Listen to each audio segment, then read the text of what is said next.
नमस्कार दोस्तों, कैसे हो सभी। आ जाओगे क्लास के अंदर। आज अपनी कक्षा शुरू होने जा रही है और कक्षा है जो हिंदी के सगुण भक्ति काव्य धारा के ऊपर 15 प्रश्न रखे गए हैं और बहुत ही महत्वपूर्ण प्रश्न है। और आपका हम हिंदी ज्ञान यूट्यूब चैनल पर स्वागत करते हैं। तो चलो शुरू करते हैं आज की कक्षा।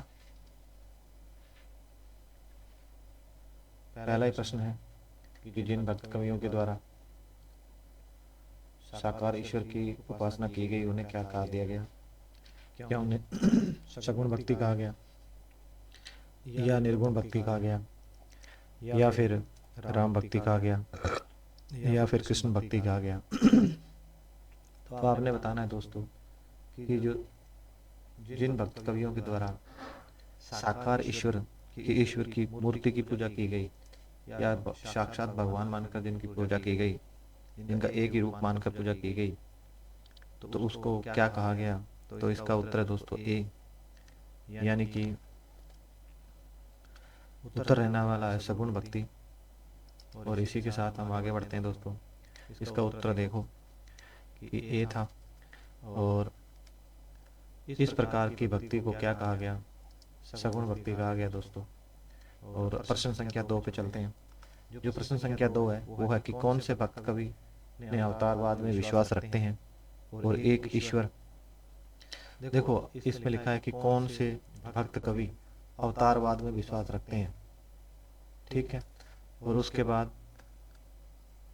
एवं ईश्वर की विविध लीलाओं का गायन करते हैं। तो आपने बताना है क्या निर्गुण भक्ति वाले करते हैं या सगुण भक्ति के कवि करते हैं या राम भक्ति वाले करते हैं या कृष्ण भक्ति कवि के करते हैं। तो दोस्तों प्रश्न एक बार दोबारा सुने, यानी कि कौन से भक्त कवि अवतारवाद में विश्वास रखते हैं एवं ईश्वर की विविध लीलाओं का गायन करते हैं। तो दोस्तों निर्गुण भक्ति, सगुण भक्ति, राम भक्ति, कृष्ण भक्ति। तो इसका उत्तर रहने वाला है सगुण भक्ति, यानी कि जो कवि सगुण भक्ति की उपासना करते हैं, रूप की उपासना करते हैं, वो भगवान के अवतारवाद और ईश्वर की विविध लीलाओं का वर्णन करते हैं। तो दोस्तों उत्तर रहने वाला है बी। इसके साथ हम आगे बढ़ेंगे। आगे है कि इनके प्रवर्तक का श्रेय जो श्रेय है जो वैष्णव भक्तों को जाता है वाला, ठीक है। जो कि अवतारवाद को मानते हैं भगवान के और भगवान की लीलाओं का वर्णन करते हैं, तो वो उनका जो श्रेय है वो वैष्णव भक्तों को जाता है। इस प्रकार प्रश्न संख्या 3 है दोस्तों कि सगुण भक्ति काव्य धारा के कितने वेदों को माना जाता है। तो आपने बताना है कि जो भक्ति काव्य धारा है उसके अंदर क्या है। सबसे पहले क्या है, भक्ति काव्य धारा है दोस्तों। तो भक्ति काल के अंदर क्या क्या आती है। भक्ति काल के अंदर 2 धाराएं आती है। तो एक आती है दोस्तों सगुण, एक आती है निर्गुण। निर्गुण काव्य धारा और दूसरी आती है दोस्तों सगुण काव्य धारा।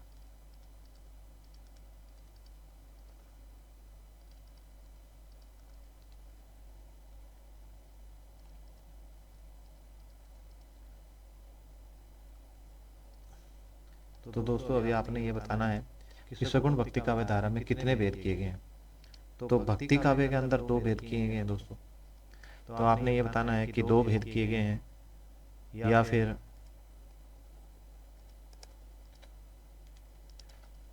3 भेद किए गए हैं या फिर 4 भेद किए गए हैं या फिर 5 भेद किए गए हैं। तो सगुण भक्ति में कितने भेद किए गए हैं, तो हम आपको बता देते हैं कि सगुण भक्ति में क्या है दोस्तों, 2 भेद किए गए हैं। एक तो कृष्ण काव्य किया गया है, एक तो है कृष्ण काव्य और दूसरा क्या है दोस्तों, ये है राम काव्य, ठीक है। इसके साथ जो निर्गुण है वो संत काव्य, इसमें भी 2 है, एक है सूफी काव्य।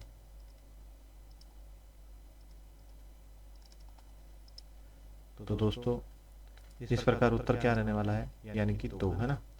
तो 2 कहाँ पे है, यानी कि 2 जो है वो सगुण भक्ति काव्य धारा में जो भेद है वो 2 किए गए हैं आगे जाके, और उसमें आपको हम बता देते हैं कि 2 भेद किए गए हैं। एक जो है वो कृष्ण भक्ति काव्य धारा रही है, एक जो है वो राम भक्ति काव्य धारा रही है। और इसके आगे हम बात करेंगे दोस्तों कि जिन, अगला प्रश्न संख्या 4 है कि जिन सगुण भक्त कवियों के द्वारा भगवान विष्णु के अवतार के रूप में श्री कृष्ण को आराध्य मानकर उपासना की गई, उसे किस नाम से जाना गया। तो आपने ये बताना है कि भगवान विष्णु के अवतार को, जिन कवियों के द्वारा भगवान विष्णु के अवतार को भगवान कृष्ण के रूप में आराध्य मानकर उपासना की गई, उसे क्या नाम दिया गया है। तो आपने बताना है क्या निर्गुण भक्ति काव्य धारा दिया गया है, या सगुण भक्ति काव्य धारा दिया गया है, या राम भक्ति काव्य धारा दिया गया है, या कृष्ण भक्ति काव्य धारा दिया गया है। तो दोस्तों हमने ये आपको बताया था कि ये जो है ये भक्ति काल है।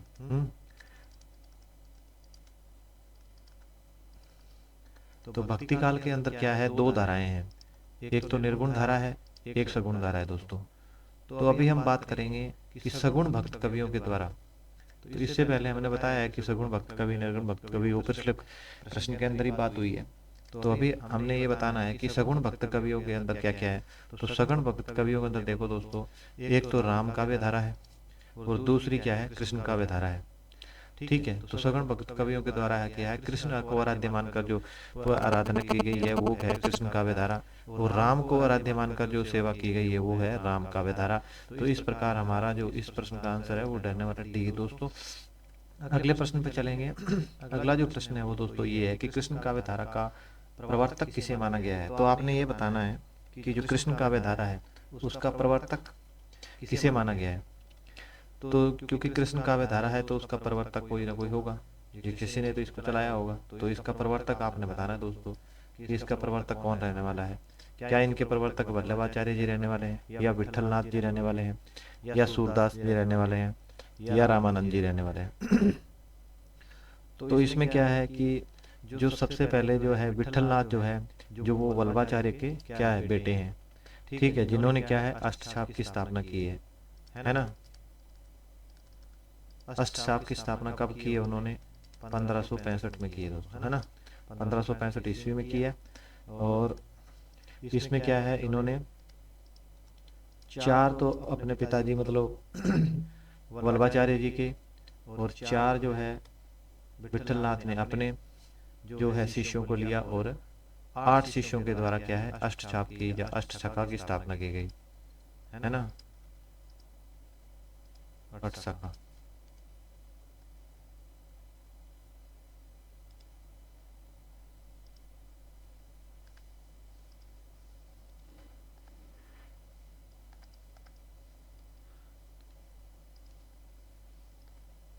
अष्ट शाखा, है ना। चलो इसके साथ हम देखते हैं कि सूरदास क्या है, जो कृष्ण भक्ति काव्य के जो प्रमुख कवि हैं, ठीक है, प्रवर्तक कवि माने जाते हैं। और रामानंद जो है वो रामानंद भक्ति को क्या है दक्षिण से उत्तर की तरफ लेके आए थे।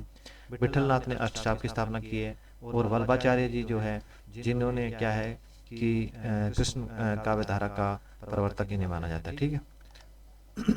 तो उत्तर रहने वाला है ए दोस्तों। और इसी के साथ हम आगे बढ़ेंगे, अगले जो प्रश्न के उत्तर देखते हैं। तो इस काव्य धारा के प्रवर्तक जो है श्री वल्लभाचार्य जी को माना जाता है। ठीक है, इसके साथ हम अगला जो प्रश्न देखते हैं कि कृष्ण शब्द का प्रयोग सर्वप्रथम कहाँ पर किया जाता है। तो आपने ये बताना है कि कृष्ण जो शब्द है, जो कृष्ण शब्द है, इसका सर्वप्रथम प्रयोग कहाँ पर मिलता है, कहाँ पाया जाता है। तो ठीक है, तो इसके बाद आपने बताना है क्या ये प्रयोग ऋग्वेद काल ऋग्वेद में मिलता है, या जो सूरदास की रचना सूर सागर में मिलता है, या 84 वैष्णव की वार्ता की रचना में मिलता है, या 200 वैष्णव की वार्ता में मिलता है। ये क्या है, ये विठलनाथ जी के बेटे गोकुलनाथ की रचना है 84 वैष्णव की वार्ता। ये वल्लभाचार्य जी के 84 जो शिष्य थे उनके ऊपर रचना लिखी गई है। 200 वैष्णव वार्ता, 200 वैष्णव की वार्ता जो रचना है दोस्तों, ये विठलनाथ के शिष्यों पर लिखी गई है। और विठलनाथ के पुत्र गोकुलनाथ के द्वारा लिखी गई है। तो कृष्ण शब्द का जो प्रयोग है दोस्तों, वो सर्वप्रथम कहाँ मिलता है, वो ऋग्वेद में मिलता है दोस्तों, है ना। इसके साथ हम इसका उत्तर देखेंगे। इसके उत्तर में देखो क्या लिखा है कि ऋग्वेद के प्रथम मंडल में, कहाँ भाई, ऋग्वेद के कहाँ है, प्रथम मंडल में कृष्ण शब्द का उल्लेख क्या है, पाया जाता है। इसके बाद क्या है कि ऋग्वेद में जिस कृष्ण का उल्लेख होता है, तो ऋग्वेद में जिस कृष्ण का उल्लेख होता है ना, वो क्या है, वह क्या है, वह भागवत स्वरूप श्री कृष्ण नहीं है, कि जिसकी हम आराधना करते हैं, जिसको हम, जिसकी जो भागवत मत भागवत में जिसका उल्लेख किया गया है वो कृष्ण नहीं है जो ऋग्वेद में प्राप्त होते हैं। तो वो कोई और है, या तो कोई कवि है, मतलब कृष्ण कृष्ण कवि है, ऐसा कुछ हो सकता है। और जो मद् भागवत में भगवान कृष्ण है वो क्या है, नंददास के पुत्र हैं, और जिन्होंने क्या है कि बाल लीलाएं की है ना। तो इस प्रकार ये जो कृष्ण है वो ऋग्वेद में जो लिखे गए हैं वो ऋषि है बोला, ठीक है। अभी हम आगे देखते हैं दोस्तों। आगे लिखा है कि सामान्य रूप से कृष्ण के कौन से दो रूप माने जाते हैं। तो आपने बताना है कि जो भगवान कृष्ण है उनके सामान्य कौन से दो रूप माने जाते हैं। एक तो भाई उनका एक रूप माना जाता है, उपासना वाला रूप माना जाता है। दूसरा उनका क्या है, लोक मंगल वाला, कि उन्होंने लोक मंगल भी किया, वो माना जाता है। एक वो लोक रंजक भी रहे हैं, ठीक है। तो इस प्रकार आपने बताना है कि वो लोक रक्षक के रूप में कृष्ण का रूप में उपासना हुई है, या लोक रंजन के रूप में जाने जाते हैं, या ए और बी दोनों है, या इनमें से कोई नहीं है। तो आपका उत्तर क्या रहने वाला है कि जो कृष्ण है, जो सामान्य रूप से कृष्ण है, उनके कौन से दो रूप माने जाते हैं। तो उनके जो दोस्तों दो रूप माने जाते हैं वो माने जाते हैं, लोक रक्षक के रूप में भगवान कृष्ण हुए हैं, और लोक रंजन के रूप में भी भगवान कृष्ण हुए हैं। तो इसके साथ उत्तर जो दोस्तों हमारा रहने वाला है सी। और इसी के साथ हम आगे बढ़ेंगे। आगे हम देखते हैं दोस्तों कि किस प्रकार से लोक रक्षक के रूप में गीता और महाभारत में जिनका वर्णन हुआ है वो भगवान कृष्ण है, और लोक रंजन के रूप में जो कृष्ण का रूप का वर्णन हुआ है वो पुराणों में वर्णित है, ठीक है। इस प्रकार हम आगे चलेंगे। अगला जो प्रश्न है वो दोस्तों आज रहने वाला है प्रश्न संख्या 8। हिंदी में सर्वप्रथम काव्य का विषय बनाने का श्रेय, जो हिंदी में सर्वप्रथम कृष्ण शब्द का, जो कृष्ण को सर्वप्रथम का हिंदी काव्य में सर्वप्रथम मतलब श्री कृष्ण को विषय बनाने वाले कवि या किसको श्रेय दिया जाता है। तो आपने बताना है कि हिंदी में सर्वप्रथम काव्य का विषय कृष्ण को, है ना, किसको बनाने वाले हैं, यानी कि कृष्ण भगवान को, है ना। कृष्ण को जो है विषय बनाने का श्रेय किसे दिया जाता है। तो आपने बताना है कि किसे दिया जाता है। तो क्या विद्यापति जी को दिया जाता है, या विठलनाथ जी को दिया जाता है, या वल्लभाचार्य को दिया जाता है, या सूरदास को दिया जाता है।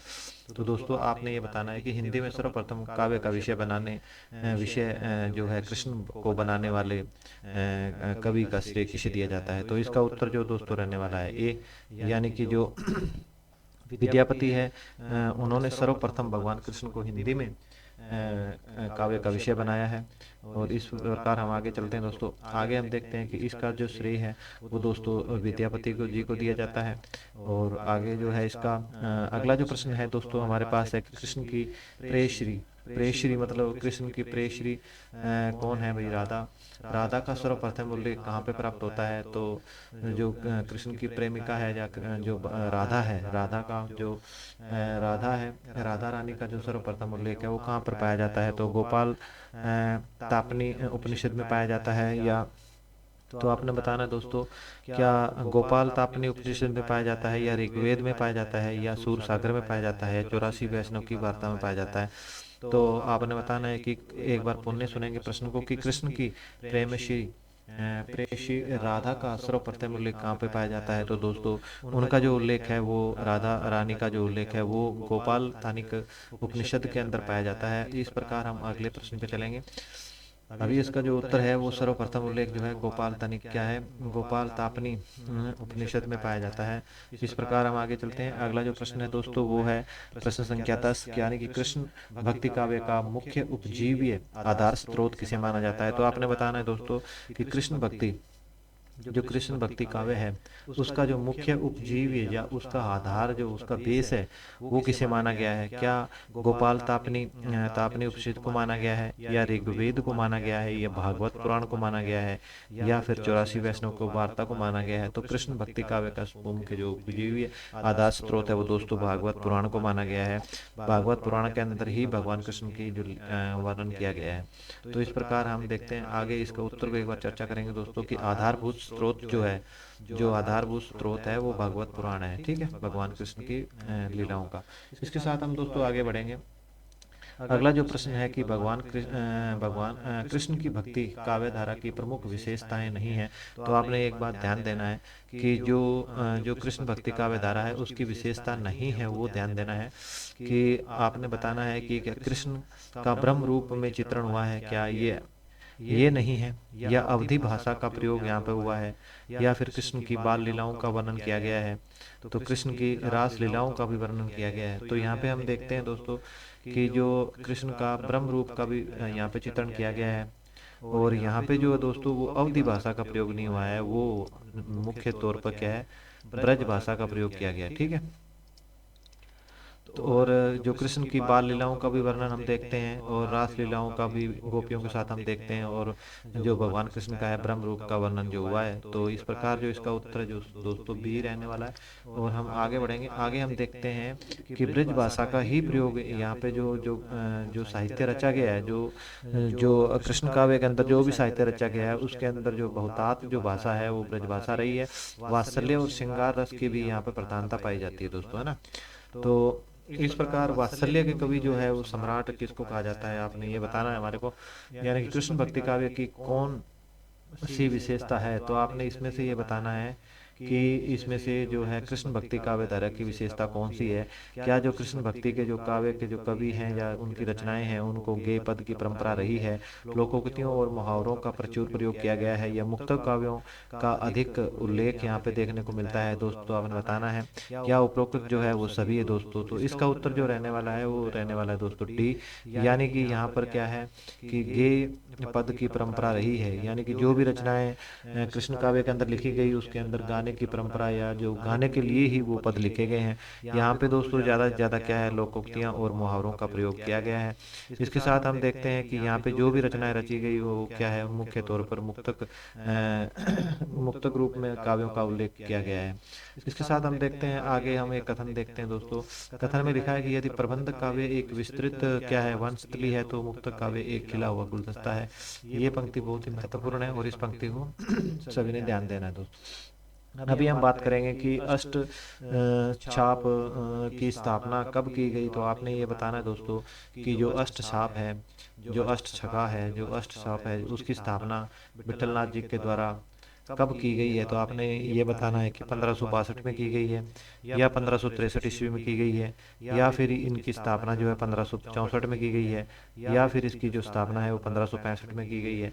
तो अष्टसाप की स्थापना जो है वो विठलनाथ जी के द्वारा की गई है, जो कि वल्लभाचार्य की क्या है, पुत्र हैं।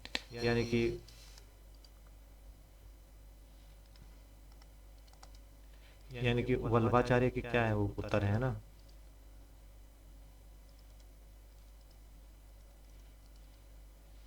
देखो वल्लभाचार्य के पुत्र कौन है, विठलनाथ जी, है ना।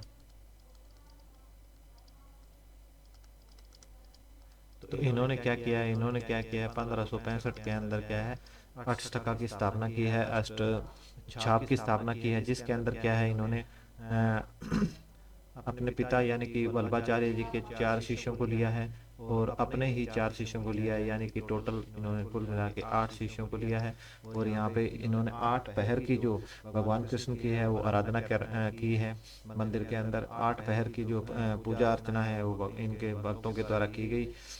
तो इसका जो उत्तर है दोस्तों, अष्ट साप सखा की जो है अष्ट साप सखा या अष्ट साप की स्थापना जो है 1565 में विठलनाथ जी के द्वारा की गई, गोस्वामी विठलनाथ जी के द्वारा। और इसका उत्तर जो डी है। यहाँ पे हम आगे बढ़ेंगे दोस्तों। आगे हम देखते हैं कि 1665 में क्या है, अष्ट छाप की स्थापना क्या है, वल्लभाचार्य जी के पुत्र के द्वारा की गई, यानी कि पुत्र के द्वारा क्या है, विठलनाथ जी, गोस्वामी विठलनाथ जी के द्वारा की गई। प्रश्न संख्या 14 है कि अष्ट सखा या अष्ट साप की स्थापना। अष्ट साप को जो है अष्ट सखा भी कहा जाता है दोस्तों, है ना। तो अष्ट साप को जो है अष्ट सखा भी कहा जाता है, तो ये ध्यान देना है। किसके द्वारा की गई है, तो अभी आपने बताना है कि किसके द्वारा की जो स्थापना है वो किसके द्वारा की गई है।